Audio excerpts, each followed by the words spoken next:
தை கிருத்திகை வரலாறு. தை மாதத்தில் வரும் கிருத்திகை நட்சத்திரத்தின் விசேஷம். மனக்கவலைகளை தீர்க்கும் முருகனாய், அனைத்தையும் அறிந்து திருவருள் புரியும் ஆறுமுகனாய், காலங்களை வென்ற கார்த்திகேயனாய், கர்ம வினைகளை போக்கும் கந்தனாய், வீண் பேச்சு வேந்தர்களை வீழ்த்தும் வேலவனாய் இருக்கும் அந்த ஈசன் புதல்வன் அருள் கிடைக்க தை கிருத்திகை நன்னாளில் பிரார்த்தனை செய்வோம். தமிழ் கடவுள் முருகனுக்கு விசேஷமான தினங்கள் வருடம் முழுவதும் பல உள்ளன. கூறப்போனால் ஒவ்வொரு நாளும் அழகன் முருகனுக்கு உகந்த நாள்தான். ஆனால் சில தினங்களில் முருகனை மனம் முழுக்க நிரப்பி விரதமிருந்து மனமுருக வேண்டினால் அன்று நம் பிரார்த்தனைகளுக்கு கார்த்திகேயன் நிச்சயம் செவிமடுப்பான் என்பது உறுதி. அப்படிப்பட்ட புனித தினங்களில் ஒன்றுதான் தை மாதம் வரும் கிருத்திகை நட்சத்திரத்தில் கொண்டாடப்படும் தை கிருத்திகை திருநாளாகும். முருக பக்தர்களுக்கு தை கிருத்திகை மிகவும் உகந்த நாளாகும். உலகிற்கே அம்மையப்பனான சிவபெருமானுக்கும் அன்னை உமையவளுக்கும் அன்பு மகனாக தோன்றிய முருகப் பெருமானை 6 கார்த்திகை பெண்கள் அன்போடும் பாசத்தோடும் கவனித்து கொண்டனர். அவர்கள் முருகன் மீது கொண்ட பாசத்திற்கும் அன்பிற்கும் பரிசாக அவர்களுக்கு சிவபெருமான் நட்சத்திர நிலையை வழங்கினார். கிருத்திகை நட்சத்திரம் ஒவ்வொரு மாதமும் வந்தாலும் ஆடி கிருத்திகை மற்றும் தை கிருத்திகைக்கு சிறப்பு அம்சம் உண்டு. இந்த தினங்களில் முருகனையும் கார்த்திகை பெண்களையும் வணங்கினால் நமக்காக கார்த்திகை பெண்களும் முருகனிடம் சிபாரிசு செய்வார்கள் என்று கூறப்படுகிறது.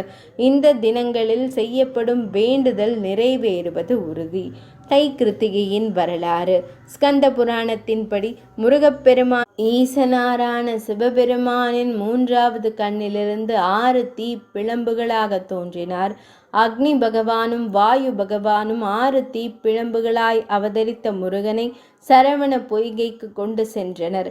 அங்கு 6 தாமரை மலர்களில் 6 பிள்ளைகளாய் தோன்றிய முருகப்பெருமானை கன்னி பெண்களான 6 கார்த்திகை பெண்களும் கவனித்து கொண்டனர். உலகெல்லாம் உள்ள தமிழர்களின் இஷ்ட தெய்வமாக முருகர் இருக்கிறார். கிருத்திகை தினங்களில் முருகரை வணங்கினால் அவரது பக்தர்களின் பிரார்த்தனை நிச்சயம் நிறைவேறும் என்று சிவபெருமான் முருகப்பெருமானுக்கு உறுதியளித்ததாக நம்பப்படுகிறது. தை கிருத்திகை தினத்தன்று இல்லங்களில் உள்ள முருகர் படத்திற்கு சந்தன குங்குமம் இட்டு மலர் சூட்டி முருகனுடைய திருப்புகழ், கந்த சஷ்டி கவசம் ஆகிய மந்திர பாடல்களை பாடி முருகப்பெருமானை வழிபட வேண்டும்.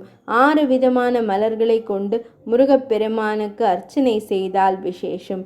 பின்னர் தூப தீப ஆராதனை காண்பித்து நம்மால் இயன்ற பதார்த்தங்களை நிவேதனம் செய்து கற்பூரம் காண்பித்து வழிபட வேண்டும்.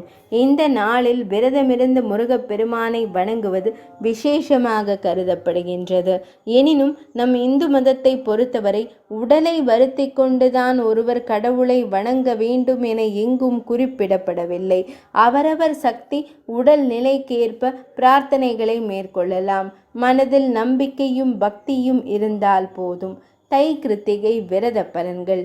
குழந்தை இல்லாதவர்களுக்கு குழந்தை பாக்கியம் உண்டாகவும், வேலை இல்லாதவர்களுக்கு வேலை கிடைக்கவும், மன நிம்மதி கிடைக்கவும் தை மாத கிருத்திகை நட்சத்திர விரதம் உதவும். தீராத சிக்கல்களை தீர்த்து வைக்கும் அருமருந்தாகவும் இந்த விரதம் இருக்கிறது. நாமோ அல்லது நமக்கு வேண்டியவர்களோ தீராத நோயினால் துன்பப்பட்டால் இந்த நாளில் முருகப்பெருமானிடம் மனமுருக வேண்டினால் வந்த நோய் பஞ்சாக பறந்து போகும். நம் மனக்கவலைகளை தீர்க்கும் முருகனாய், அனைத்தையும் அறிந்து அருள் புரியும் ஆறுமுகனாய், காலங்களை வென்ற கார்த்திகேயனாய், கர்ம வினைகளை போக்கும் கந்தனாய், வீண் பேச்சு வீந்தர்களை வீழ்த்தும் வேலவனாய் இருக்கும் அந்த ஈசன் புதல்வன் முருகன் அருள் கிடைக்க தை கிருத்திகை நன்னாளில் பிரார்த்தனை செய்வோம். விரதம் இருப்பது எப்படி? பரணி நட்சத்திரத்தன்று பகலில் உணவு உட்கொண்டு இரவில் உணவருந்தாது இருக்க வேண்டும். கார்த்திகை நட்சத்திரத்தன்று காலையில் நீராடி முருகப்பெருமான் ஆலயத்திற்கு சென்று வழிபட வேண்டும். நீர் மட்டும் அருந்தி முருகனின் அருட்பாடல்களை பாராயணம் செய்ய வேண்டும். முழு தினமும் முருகனை தியானம் செய்ய வேண்டும். மறுநாள் ரோஹிணி நட்சத்திரத்தன்று காலையில் நீராடி நித்திய வழிபாடு செய்து அன்னதானத்திற்கு பிறகு அமுது செய்ய வேண்டும். கிருத்திகையன்று விரதம் மேற்கொள்ள வேண்டும். கார்த்திகை நட்சத்திரத்தன்று விரதமிருந்து முருகனை வழிபட்டால் அவர்களுக்கு கல்வி, ஆயுள், நல்ல மனைவி, நன்மக்கட்பேறு, நிம்மதியான வாழ்வு ஆகிய எல்லாம் கிடைக்கும். தை கிருத்திகை வரலாறு நிறைவடைந்தது.